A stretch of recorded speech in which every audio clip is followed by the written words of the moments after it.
রাজ্যে আরও একটা ভাতৃঘাতী দাঙ্গা বাঁধানোর নীল নকশা তৈরি করা হচ্ছে বলে আশঙ্কা প্রকাশ করল আমরা বাঙালি।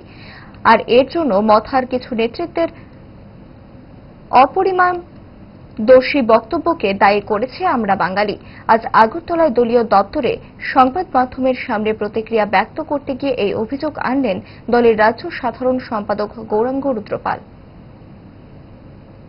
তো এই প্রেক্ষিতে সেদিনের মিটিংয়ে আমাদের মিটিংয়ে সারা ত্রিপুরার বাইরেও কিছু লোক ছিল। তাদের মধ্যে কে একজন ত্রিপুরার মালিককে বলে স্লোগান দিয়েছে, এইটুকুই। এর আগে পিছিয়ে এই ধরনের স্লোগান আমাদের এখানে কোনোদিন হয়। এইটাকে কেন্দ্র করে পরবর্তী সময় আমরা দেখলাম মথার লোকেরা এবং ভিত্তিক মথার সুপ্রিমও পর্যন্ত দিল্লি থেকে তিনি বলেছেন ত্রিপুরার মালিক, আগরতলার মালিক, সব জায়গার মালিক তিনি, বাকিরা সব।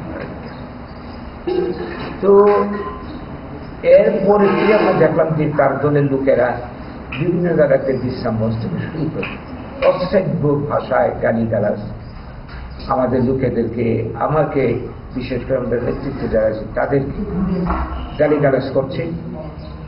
তো এই জায়গায় উস্কানিমূলক কথাবার্তা বলছে এবং এই যে আজকে কালকে সংবাদপত্র খবর আছে তাদের লোকেদেরকে অ্যালার্ট করছে যাতে সাবধানে চলাফেরা করে, পুজোর সময় ঘর থেকে বের না হয়।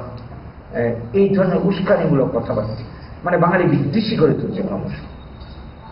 এই করে কোথাও কি আপনারা দেখেছেন ৮০ জনের গণহত্যার সময় বা তারপরে যত ঘটনা ত্রিপুরাতে ঘটেছে বাঙালি রাগ বাড়িয়ে কোনো ঘটনায় যুক্ত হয়েছে, হিংসামূলক কাজ করেছে, মার খেয়েছে, কিন্তু কোনো প্রতিবাদ করিনি, প্রতিরোধ করিনি, উস্কানিমূলক বক্তব্য রাখি।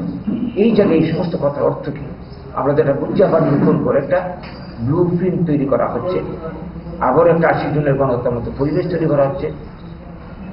এই বিষয়টা আমরা রাজ্য সরকারের গোচরে বারবার এনেছি, আজকেও আপনাদের মাধ্যমে আমরা রাজ্য সরকারের গোচরে আনছি।